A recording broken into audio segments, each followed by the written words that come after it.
Justice Anthony Kennedy steps down and the world goes insane. I'm Ben Shapiro. This is The Ben Shapiro Show.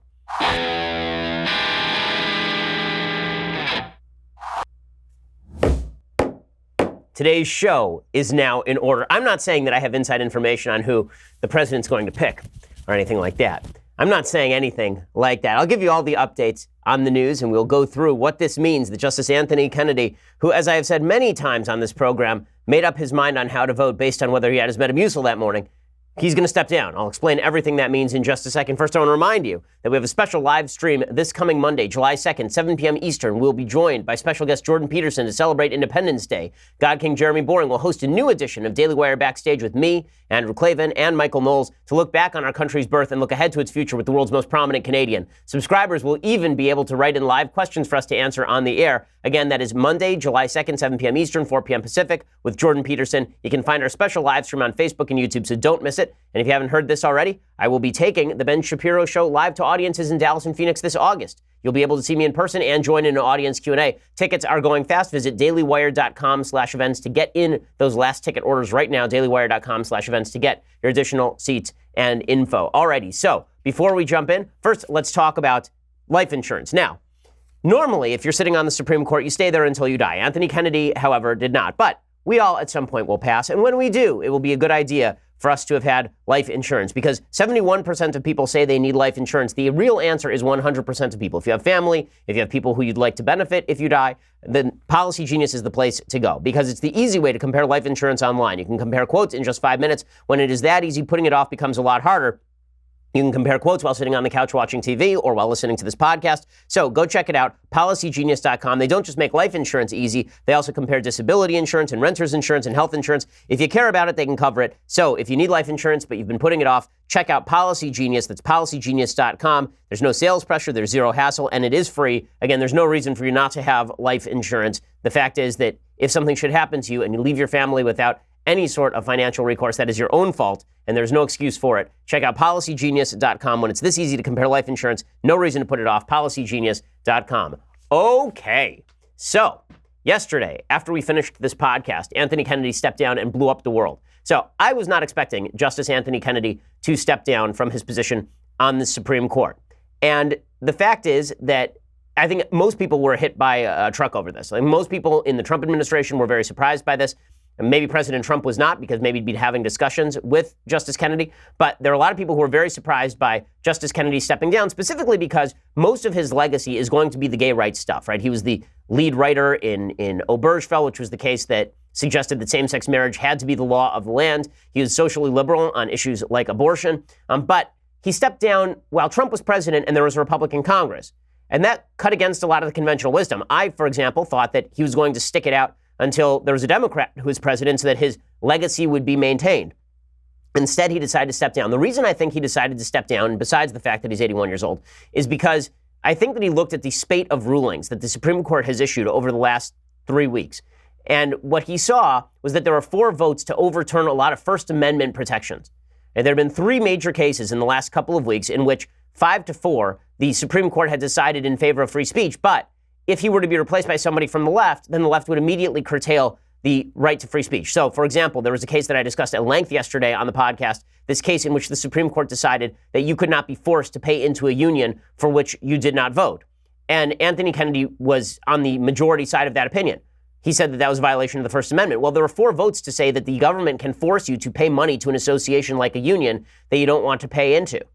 Right? Anthony Kennedy probably looked at that and he said, I'm not sure that I want to leave when a Democrat's in office, because then there will be 5 votes in favor of the proposition that the government can force you to pay money to an association that you don't like. And then there was a case that came down in the last couple of weeks in which, for example, it said that the Masterpiece Cake Shop case, where it said that if you are a religious baker, you do not have to bake a cake for a same-sex wedding, but only, this was decided on narrow grounds, only because the regulation in question was badly promulgated by the Colorado Civil Rights Commission. There were 4 votes in that case to basically suggest that any religious baker in the country can be forced at point of government gun to cater a same-sex wedding. And Anthony Kennedy, even though he's a gay rights advocate, might not be the kind of guy who wants the government to force people to do what they don't want to do at point of gun. And so he figured, okay, if I step down when a Democrat is president, then there will be 5 votes for the proposition that the government can force any religious person in the country to violate his or her prescriptions when it comes to business. So I think Anthony Kennedy looked at the radical left of the court and he said, I don't want my legacy to be the radical left of the court. I'd rather that my legacy be the gay rights legacy. My guess is that he went to Chief Justice Roberts and he got a guarantee from him that Roberts would become the new swing vote if same-sex marriage were to come back up for reconsideration, and Roberts will work to tamp that down. That the same-sex marriage stuff will stay enshrined in law, and his legacy will be enshrined, and he'll be fine, and he will be able to step down from the court and be replaced by somebody who is more in line with his thinking on First Amendment issues. Now, all of that is speculation, but that is my strong inclination, is that that's what happened here. In any case, the Kennedy steps down, and that, of course, opens up a slot on the Supreme Court and a swing vote on the Supreme Court, because Kennedy has been the swing vote. Kennedy has been the guy who makes the decisions in these 5-4 cases. He's been the most powerful guy in the country for a long time. And that is a testament to the fact that the Supreme Court has become far too powerful in American life. You saw an enormous amount of gnashing of teeth and wailing and rending of garments from the left and tremendous excitement from the right at the fact that this seat is now open on the Supreme Court and Trump is going to get to fill it. And the reason for that is that the Supreme Court has become entirely too powerful in the structure of American government. If you go back and you look at the Federalist Papers, and we go through them every week here on the Ben Shapiro Show, when you go back and you look through the Federalist Papers, what you see is that they thought that the judiciary was going to be a relatively powerless arm of the government, that its job was basically going to be to sit there and say this is constitutional and this is not, but not on the grounds that they don't like a piece of legislation. In fact, the federal constitution didn't even apply to the states. So the federal courts, and the Supreme Court in particular, were supposed to be relatively toothless. Now the Supreme Court gets to decide whether everyone in the country is able to obtain an abortion, or is able to kill babies.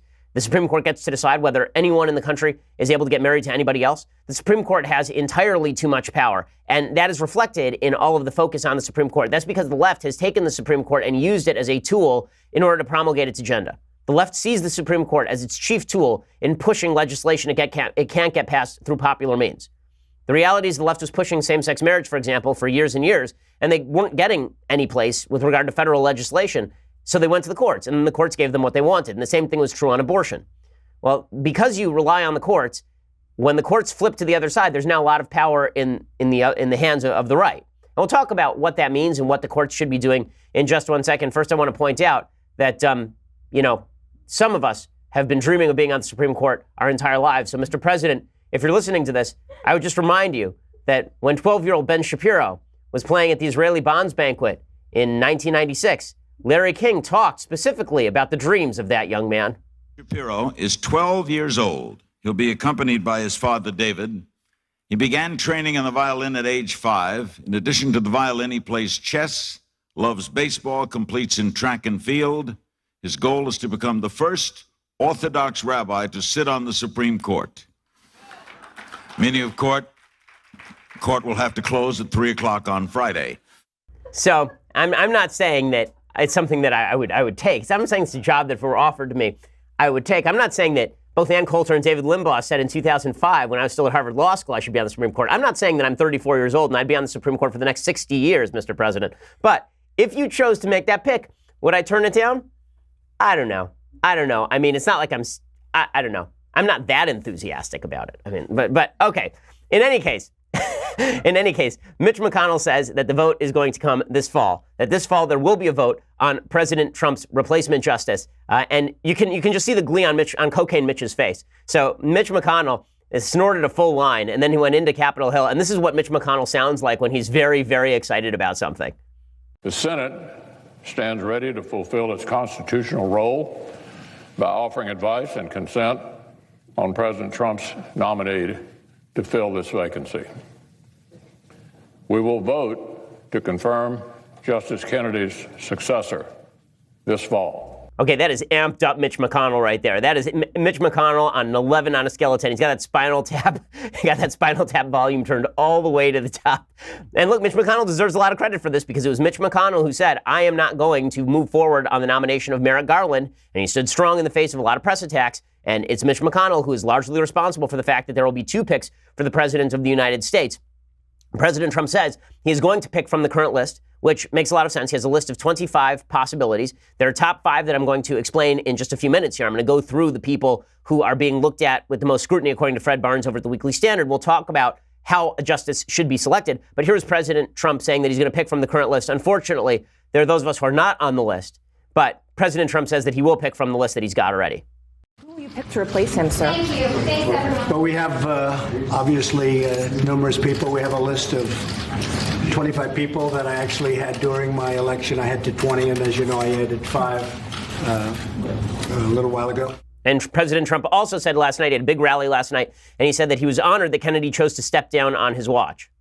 And I'm very honored that he chose to do it during my term in office because he felt confident in me to make the right choice and carry on his great legacy. That's why he did it. Okay, one of the things that's amazing about President Trump, you really have to admire, the man has the devil's luck. I mean, there's just no question that he has incredible luck. Now, that doesn't mean he doesn't have skill. I mean, the president is very skilled at a good many things, but he's also damned lucky. I mean, the fact is that George W. Bush, in his entire 8-year term in office, got to replace 2 justices. President Obama, in his entire 8-year term in office, got to replace 2 justices. Neither of them swing justices. President Trump gets to replace 2 justices in the first year and a half of his term. Right? That's an amazing, amazing thing. And one of those is Justice Kennedy, who's a swing justice. Now, President Trump was lucky enough to have Jeb Bush to beat up on in the primaries and then get $2 billion of free media coverage. He was lucky enough to run against the worst candidate in American history, who was under full FBI investigation. And a week before the election, it was revealed that she was under renewed FBI investigation. President Trump was lucky enough to be there when Kim Jong-un accidentally blew up his own nuclear mountain. And now he is lucky enough to be there when Justice Anthony Kennedy steps down. So, you know, Lefty Gomez, famous New York Yankees pitcher, once said, it's better to be lucky than good. It's better to be both lucky and good. President Trump is definitely lucky, and he certainly has the opportunity to be quite good here. Now, how should justices be selected? Right? How should we determine which justices should be selected? Because the fact is, Republicans have blown opportunity after opportunity on the Supreme Court.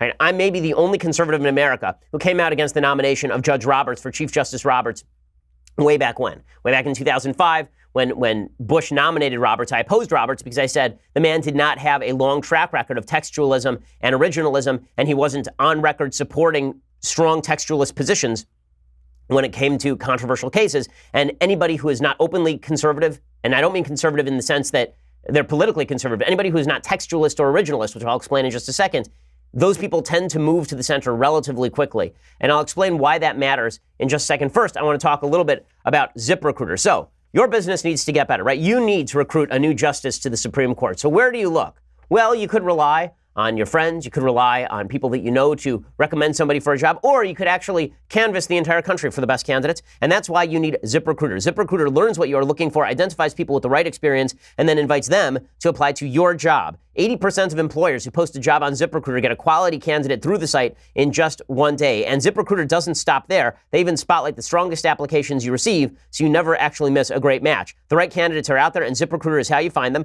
Businesses of all sizes trust ZipRecruiter for their hiring needs. It's why we use ZipRecruiter here at the Daily Wire. Right now, my listeners can try ZipRecruiter for free. So go to ZipRecruiter.com/dailywire. That's ZipRecruiter.com/dailywire. You can try it out for free. ZipRecruiter.com/dailywire. Again, there's a reason that we use it here at the office, and there's no reason for you to waste a lot of time sifting through a bunch of bad resumes when you could have ZipRecruiter basically do it for you. ZipRecruiter knew there was a smarter way. They built a platform that finds the right job candidates for you. Go check them out right now. ZipRecruiter.com/dailywire. They are the smartest way to hire. Again, ZipRecruiter.com. And when you use that /dailywire, you can try ZipRecruiter for free. Okay, so when it comes to selection of justices, here's what you need. You need an open and obvious commitment to originalism and textualism. Originalism and textualism are the basic notion that when you read a text, when you read the Constitution of the United States, you're not reading poetry. It is not a living document where you get to reinterpret the provisions as you see fit that day. That's not what the Constitution was for. And you wouldn't interpret any other piece of legislation that way. You wouldn't take the Sherman Antitrust Act of 1907 and take that piece of legislation and then say, you know what? I think the Sherman Antitrust Act means that gay marriage is now legal. Because the document evolves. Okay, that's not how documents work. The whole point of writing something down in a document, the whole point of legislation is that it is a piece of law promulgated at a particular time with a particular meaning in a particular place. And if you want to change that meaning, then you can always pass another piece of legislation. You can have a constitutional amendment, for example. This is why the Constitution has so many amendments, because it needed to be changed in many ways. And the fact is that the Constitution of the United States does not explicitly prohibit, for example, women from voting. But the Supreme Court didn't just go back and reinterpret the Constitution and say, the Constitution now means women can vote. There's a constitutional amendment that had to be passed in order so that women could vote. Because that's how legislation works. The way legislation works is that it is the legislature that should be doing the legislating. It is the job of judges to look at the text, see what it means, not what they wish it meant, not what they hope it meant, not what they would like it to mean, but what it actually meant at the time that it was written, and then they implement that text. And again, if you want to change that text, well, that's why you have a legislature. That's why you have an elected branch of government. The left doesn't believe in this. The left believes that reading a text as it is meant to be read is instead an exercise in conservatism. It's an exercise in judicial activism to read the Constitution as it was written. Now, if that sounds backwards to you, it's because it is. It's stupid. It's the idea there should be an oligarchy that rules us from above and gets to determine what everything means in their own heads. So the latest example of that, the Obergefell decision that Kennedy decided is a great case of this, where Kennedy looked at the 14th Amendment to the Constitution, which was about preventing discrimination against black people, and said the 14th Amendment to the Constitution mandates that a man can marry a man all across the country. Now, maybe you believe that a man should be able to marry a man. That's your prerogative. Vote for a legislature that says it's fine. That's fine. But to the idea that a judge is going to determine that from a document that was written in 1789, right, and a Bill of Rights that was promulgated in 1791, and you're going to take that document and reinterpret it to mean whatever you think it ought to mean, that is a fundamental breach of judicial duty. And that's why when we look at the judges, what we should be looking at is who is going to implement the Constitution as written. That's their job.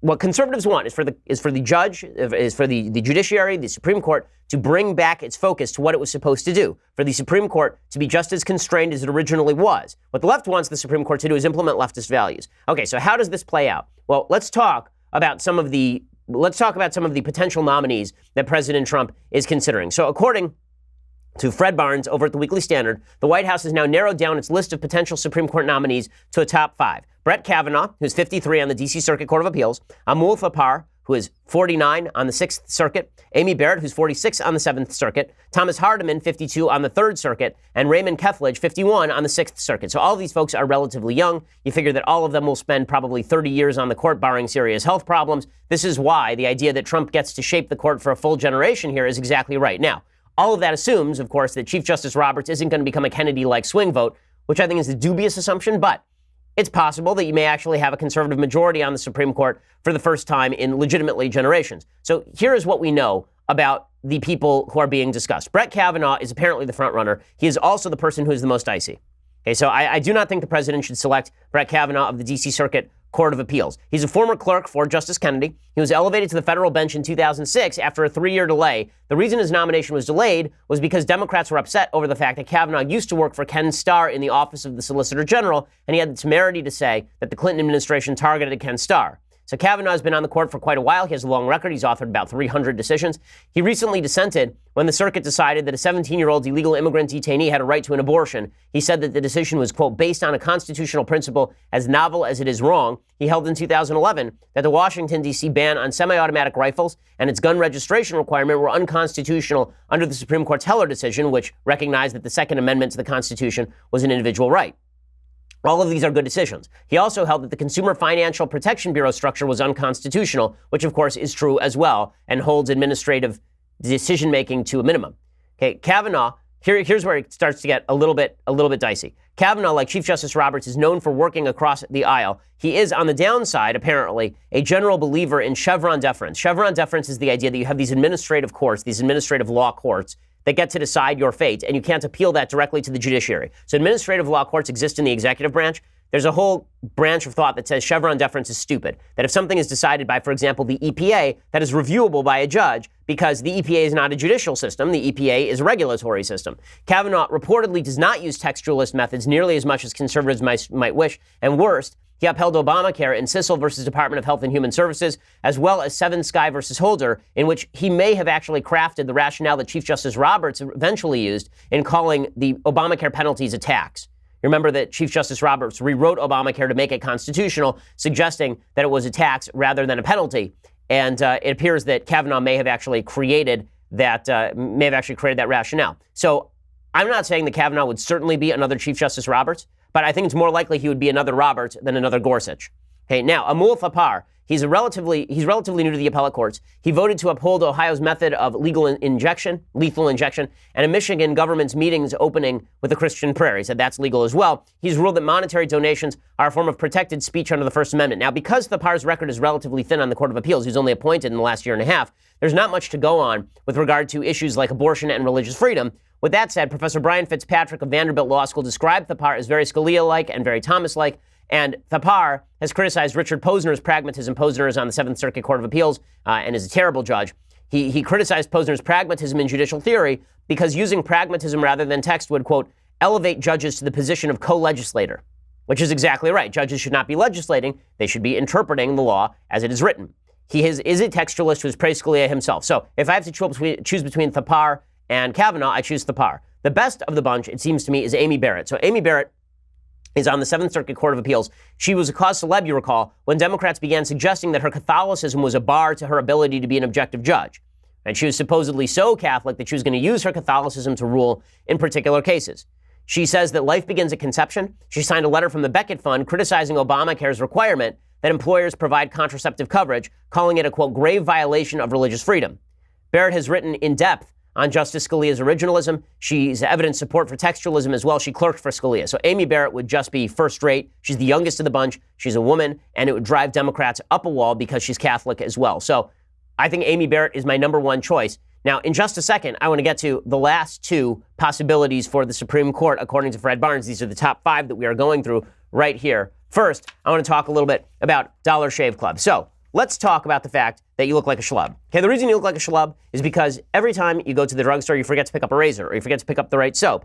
And then you run out of it. You're in the shower, you look around, there's no soap, or you're about to shave and you realize that your razor blades are all blunt. Well, you don't have to do that, okay? Dollar Shave Club makes sure you have everything you need to get ready in the bathroom. Any particular product that you want, they've got. Right? Dollar Shave Club delivers everything you need. They've got shampoo, conditioner, body wash, toothpaste, hair gel, even a wipe that leaves your butt feeling tingly clean. I am a particular fan of their amber and lavender calming body cleanser. It really is phenomenal. It is delightful. It smells just wonderful, and it is calming indeed. I mean, you may get the impression from me that I am high energy and a giant stress ball of a human being. Well, let me tell you, once I start using that calming body cleanser, I mean, it's zen in there. All of Dollar Shave Club's products are made with top-shelf ingredients that won't break your budget, and you will feel the difference. So the best way to get started is for $5, you can get their Daily Essentials Starter Set. It comes with body cleanser, one-wipe Charlies, those are the amazing butt wipes, their world-famous shave butter, and their best razor, the 6-blade Executive. Keep the blades coming for a few bucks more a month. Add in shampoo, toothpaste, anything else you need for the bathroom. Check it all out at dollarshaveclub.com/Ben. That's dollarshaveclub.com/Ben. Use that /Ben so that they know that we sent you in to get that special deal. Okay, so we've been going through the 5 judges that President Trump is looking at for the Supreme Court, according to Fred Barnes. I'm hearing the same thing from the folks that I know in the White House, that these are the judges who are being considered. So we've already gone through Brett Kavanaugh, of whom I'm deeply skeptical. Amul Thapar, who sounds good, but his record's a little bit thin. Amy Barrett, who I think is a deep textualist, a deep originalist, and would be a very, very solid pick. Now we get to Thomas Hardiman. So Thomas Hardiman, you recall, was one of the last two. It was down to Hardiman and Gorsuch for the last seat. I opposed Hardiman. I supported Gorsuch. Good for me. Okay, that was right. Okay, Gorsuch has turned out to be a tremendous justice. I am very skeptical of Thomas Hardiman. Leonard Leo, who's one of Trump's chief advisors, has described Hardiman as very much in the mold of Justice Scalia, well-schooled on the doctrines of originalism and textualism, but Hardiman has never spoken openly about originalism and textualism. I've never heard his judicial philosophy. So I need to hear his judicial philosophy. Now, in some cases, he's done great. He stood against a New Jersey law that required showing a justifiable need to allow carrying a handgun publicly. He said that violated the Second Amendment. In another Second Amendment case, he specifically stated that the threshold question in a Second Amendment challenge is one of scope, adding that the inquiry, quote, reflects an inquiry into text and history. So that sounds originalist, but it's still a little bit thin. He also, here's where we get dicey. He also ruled that a plaintiff could sue for sex discrimination on the grounds that he was a male treated badly for being effeminate, thus broadening the class of claims under Title VII of the Civil Rights Act. So Title VII of the Civil Rights Act says you can't discriminate against someone on the basis of sex. He broadened that to include you can't discriminate against someone on the basis of their perceived effeminacy, which is not the same thing at all. Right? The whole point of Title VII is that men can't discriminate against women in employment. That was the point of Title VII. It's not that you can't discriminate. It may be bad, but Title VII doesn't say anything about you made fun of a guy's shirt because you thought that it was pink or something. Right? There's nothing in Title VII about that. He also has ruled to strike down a fire department's residency requirements, which he termed racially motivated. In that particular case, he equated disparity with discrimination by statistical modeling, stating, quote, minority workforce representation that low suggests discrimination. That kind of logic is not textualist or originalist.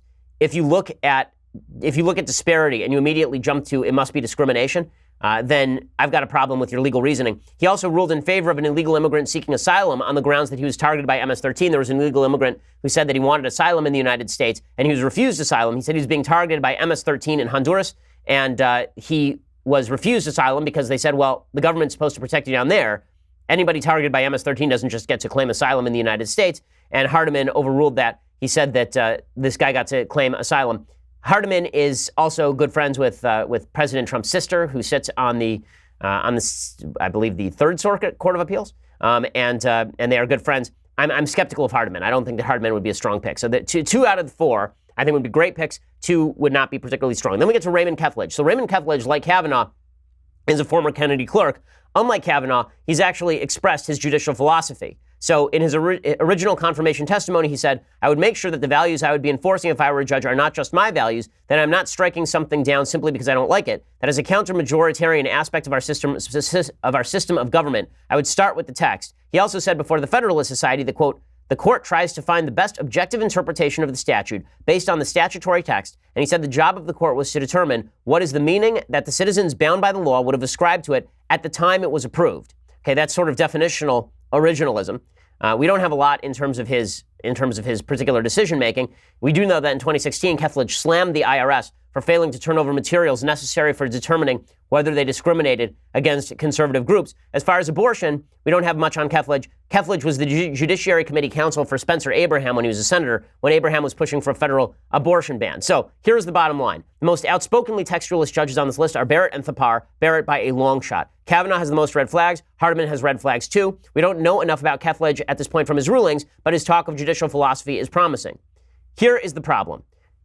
Since Judge Bork was nominated in the 1980s, and Ted Kennedy, the worst of all Kennedys, came forward and started bashing the hell out of Judge Bork and coined the term Borking him, right? He just went after him and destroyed him on the public stage. Since then, there's been a tendency by Republican presidents to nominate people who are stealth candidates, to nominate people who do not have a long historic record of originalism and textualism. And you're not even allowed to ask people tough questions. You're not allowed to ask them whether you think that Roe was wrongly decided.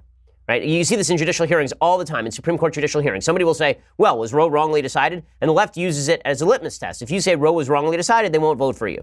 Well, the right should have litmus tests too. Of course, Roe versus Wade was wrongly decided. It's a garbage case. It is one of the worst reasoned cases in the history of the United States, and it inculcates a moral standard that is simply not based in the Constitution. There's nothing in the Constitution that grants a right to kill your baby in the womb. The founders would have been appalled at such a notion.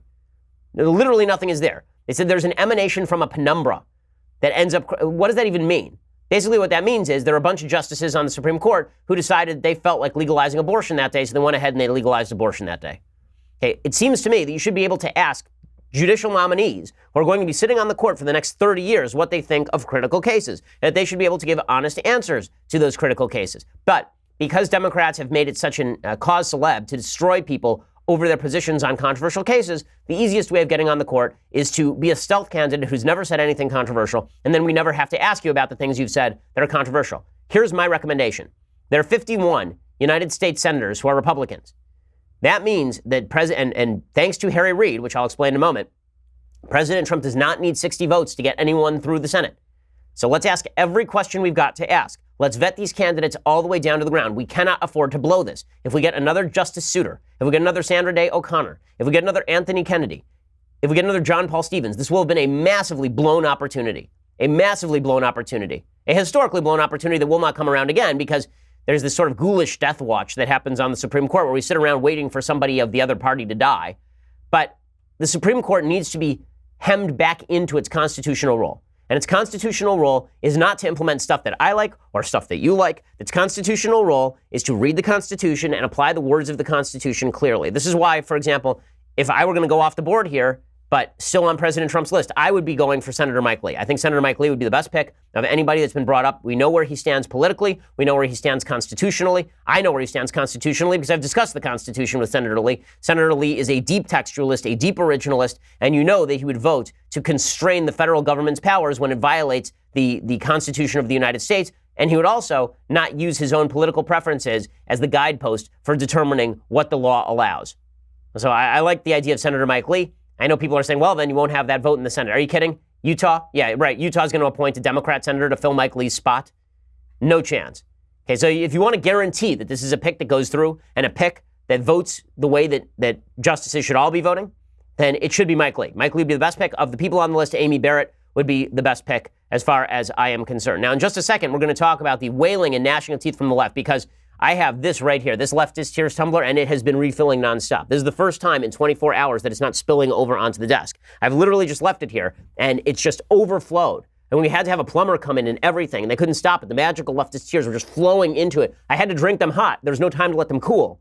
That's how amazing it was. So, if you want to hear all of that, all you have to do is go over to dailywire.com right now and subscribe. $9.99 a month. Get you a subscription to dailywire.com. That means you get the rest of this show live, the execrable Michael the Mole's show live, Andrew Klavan's show live. And it also means that you get to ask us questions in the mailbag. I have a mailbag tomorrow. It'll be awesome. You want to ask those questions? Make sure you go over there. And with the annual subscription for $99 a year, you get this Leftist Tears hot or cold tumbler. And as I say, sometimes the tears are so salty and so rich and so sweet at the same time. You could experience that yourself if you just spent the $99 to get the annual subscription. Also, please check us out over at YouTube and iTunes. Please subscribe and leave us a review. We have a Sunday special coming up that's going to be great this week. We have Adam Carolla stopping by on Sunday, and it's a lot of fun. So check that out as well. We are the largest, fastest growing conservative podcast in the nation.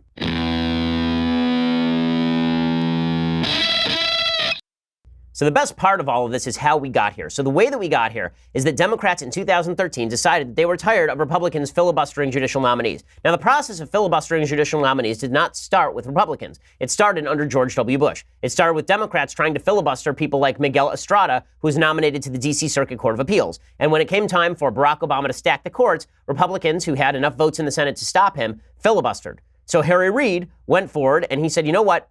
We need to get rid of the judicial filibuster. There will be no more filibuster. He used what's called the nuclear option. He went to the Senate parliamentarian and got a ruling that suggested that there would be no need for 60 votes to shut down a filibuster. Instead, he just got a 51 vote on a rule that would get rid of the filibuster for judicial nominees. And Harry Reid celebrated it at the time. Harry Reid was excited about it at the time. Here is Harry Reid. He was asked about changing the GOP. He was asked about changing the filibuster and whether he was worried that maybe at some point this would turn around and bite him right on the ass. And here is what Harry Reid had to say about that.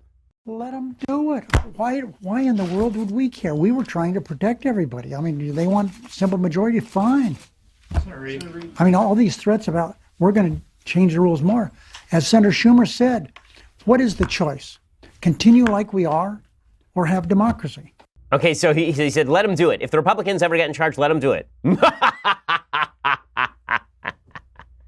Oh, yes, indeed. Let them do it. And Mitch McConnell, Cocaine Mitch, right? When Cocaine Mitch, he said at the time, looking exactly the same, he said at the time, you're going to regret this a lot sooner than you think. He looks a little more peaked now because he's done a lot more coke. But here is Mitch McConnell saying that, Harry Reid, you are going to regret this. And Orrin Hatch sitting in the background looking just as alive then as he is now. Here is Mitch McConnell. If you want to play games, set yet another precedent that you'll no doubt come to regret. Say to my friends on the other side of the aisle, you'll regret this, and you may regret it a lot sooner than you think. Boom, Mitch McConnell, prophet.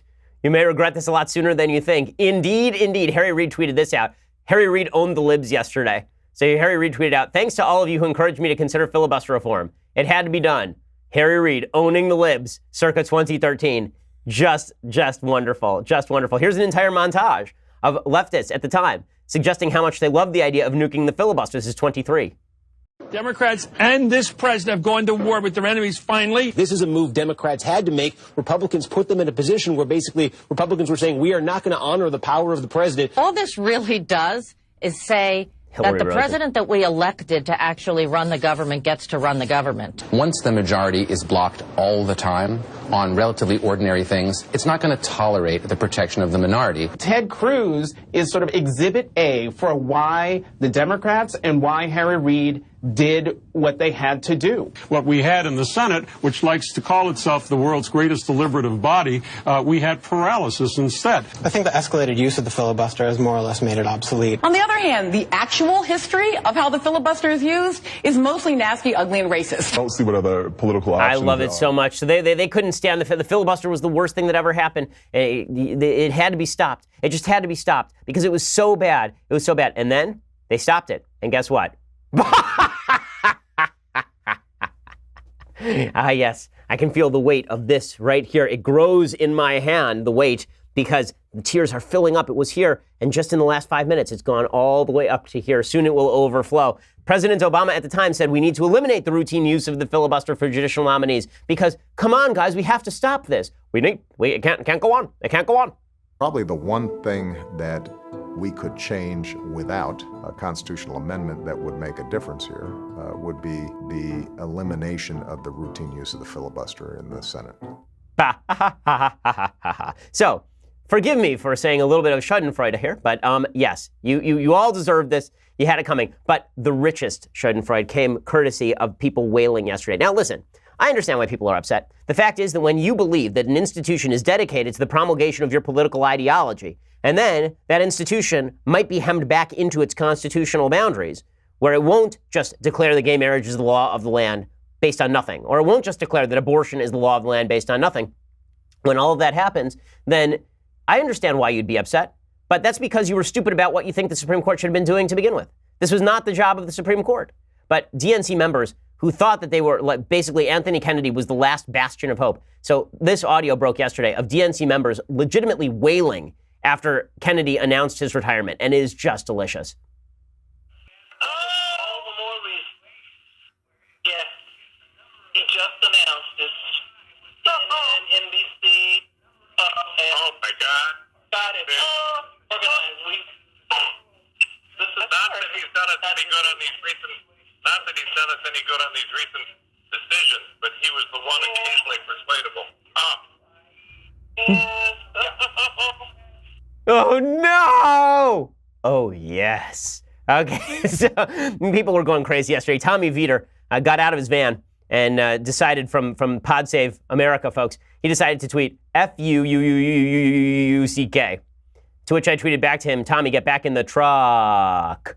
So so Tommy Vietor really doing yeoman's work there. It is funny to watch as Tommy Vietor's boss's legacy is peed on like a mattress in Moscow by a Russian prostitute. It's pretty astonishing. And then the best tweet yesterday was definitely from some rando named Maddie K, who tweeted out, literally in tears, haven't felt this hopeless in a long time. With Justice Kennedy leaving, we now have two options as Americans. Get fitted for your Nazi uniform or report directly to your death camp. How do you fight the darkness without light? My spark is going out. Hashtag SCOTUS.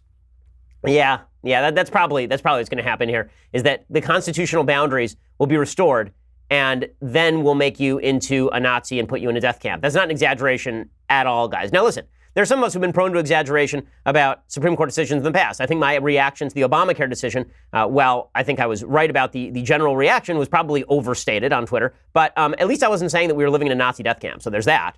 In any case, the level of leftist ire is insane, and the proposed solutions to stopping this are just as wonderfully delicious. So let's get into how the left has decided that they are going to hold up the nomination of Kennedy's replacement. So Chuck Schumer, the Senate Minority Leader, he says that he's begging Republicans now that they should follow their rule. What exactly does he think was their rule? He thinks that Mitch McConnell said that we shouldn't vote on a judicial nominee in an election year.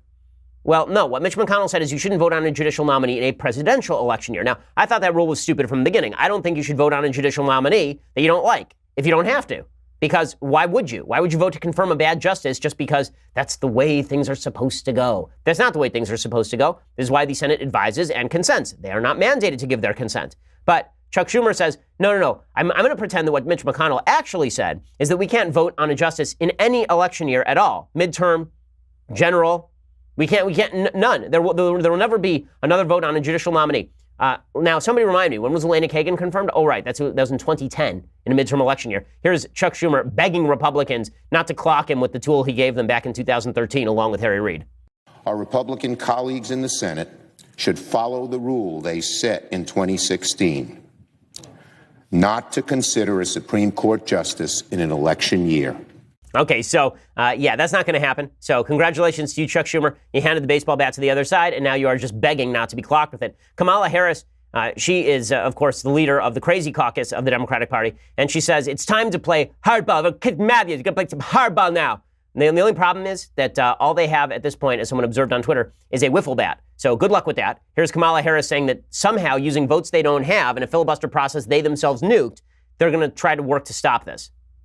Are you guys going to play hardball this time and say, we're not going to let you pass this? You're not going to rush this through us in a few months before Election Day? Based on every conversation I've had with my colleagues so far this afternoon, everybody's prepared to play hardball. They have no tools. There's no way for them to play hardball. They don't have the votes. It ain't going to happen. So, Elizabeth Warren, she was sending up some serious smoke signals that she was upset about this entire thing. In fact, it sounds like she really wants to refight the battle of Little Bighorn here, Elizabeth Warren. So our Native American senator from Massachusetts, who's not Native American in any way and makes a mockery of Native American background with her claims that she is. Here she is explaining that Donald Trump is about to destroy the country wholesale. This woman taught at Harvard Law School when I was there. She was obnoxious then. She's obnoxious now. Donald Trump has the opportunity to remake the Supreme Court for a generation. A woman's right to decisions over her own body are at risk. Equal rights, equal marriage is also at risk. This is the fight of our lives. If you want to be in this fight, then now's the time. Raise your voice, raise your voice, raise your voice. We do not want an extremist judge on the United States Supreme Court.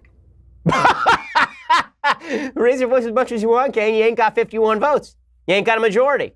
So listen, eventually this will all be turned around and there will be a time when Democrats are in power again and we'll suffer the same way the Democrats are now. The difference is that Republicans aren't interested in the Supreme Court becoming a tool of their political agenda. Republicans just want the Supreme Court to go back to the original text of the Constitution and read the Constitution like any other law would ever be read, like the bankruptcy code would be read. It is Democrats who have mandated that the Supreme Court is supposed to read the Constitution as a piece of leftist legislation written in 2017.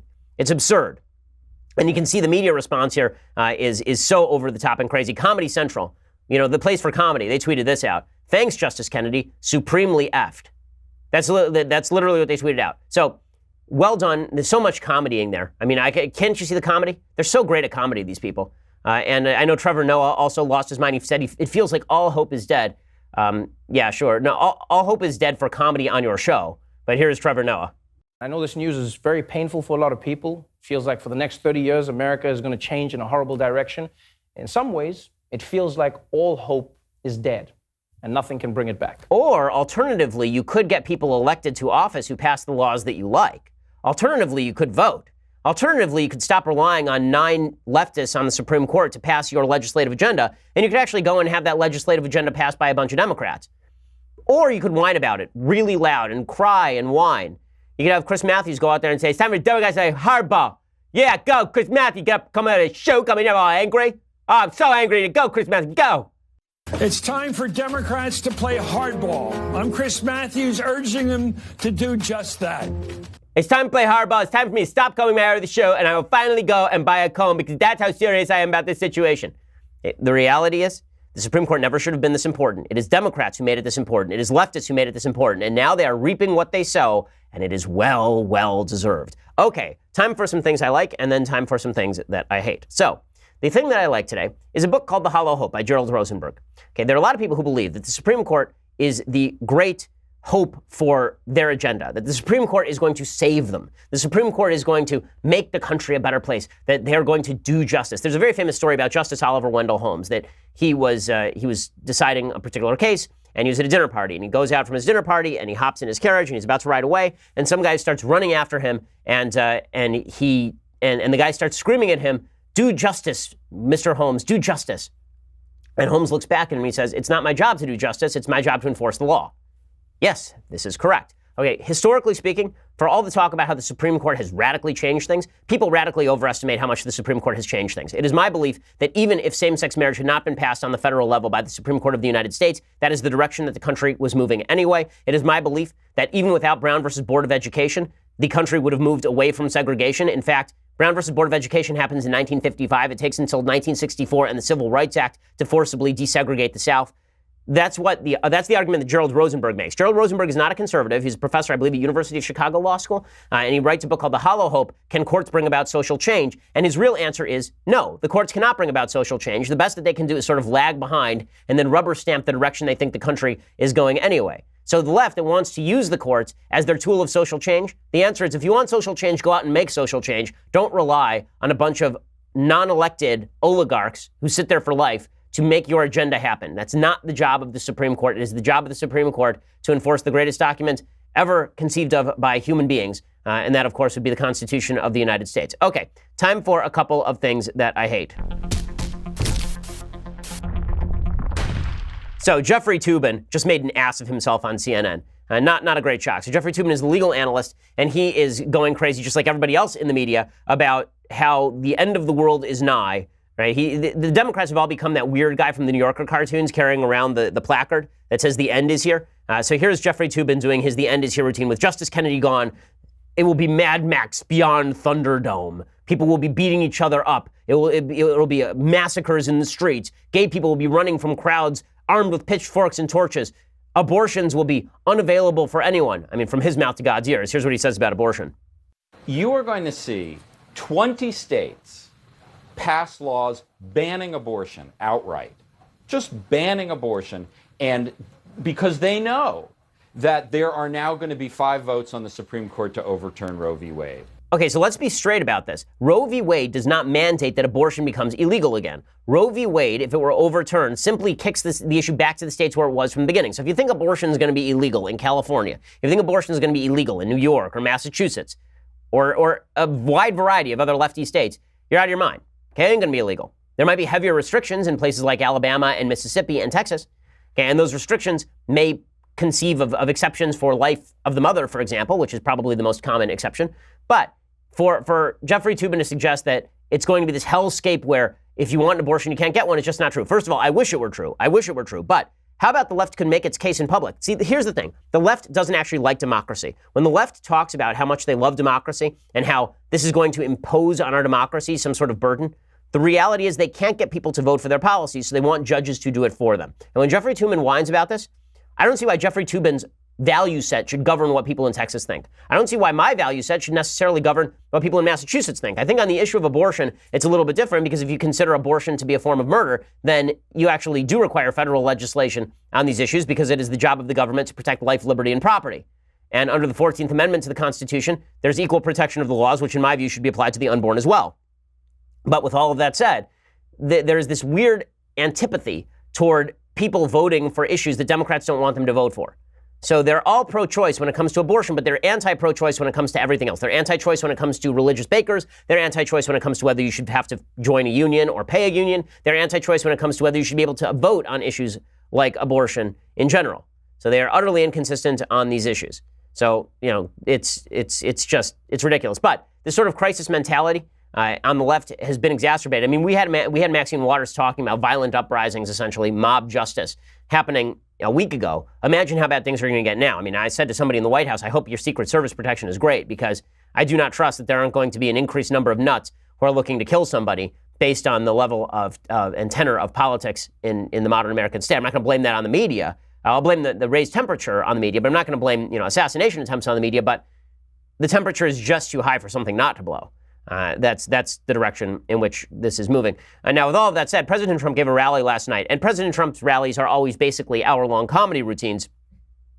I don't think that President Trump is really cooling down the rhetoric at all, and this is what his fans love about him. His biggest fans love the fact that President Trump likes to engage in the same sort of fisticuffs that the left engages in. And I understand the tendency of the id to resonate to this stuff. Do I think this is helping the country move forward in any positive way?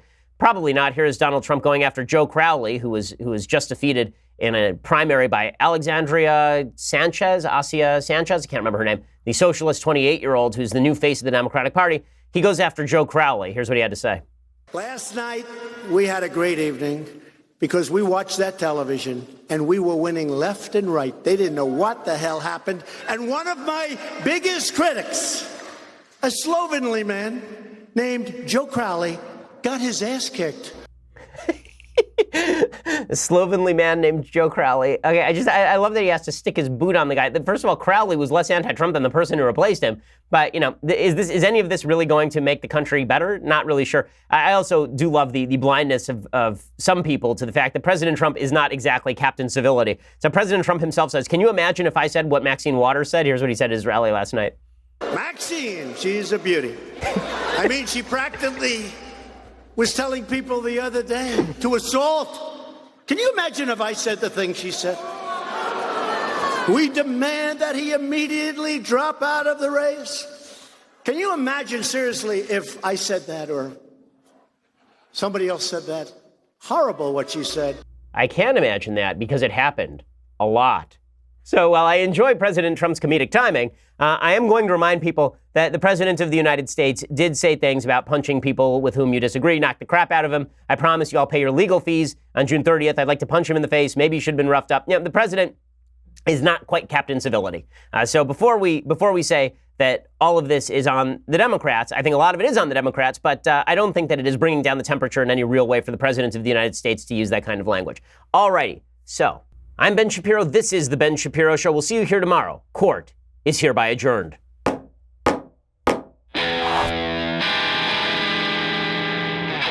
The Ben Shapiro Show is produced by Senya Villarreal, executive producer Jeremy Boring, senior producer Jonathan Hay. Our supervising producer is Mathis Glover, and our technical producer is Austin Stevens. Edited by Alex Zingaro. Audio is mixed by Mike Caramina. Hair and makeup is by Jesua Alvera. The Ben Shapiro Show is a Daily Wire Forward Publishing production. Copyright Forward Publishing 2018.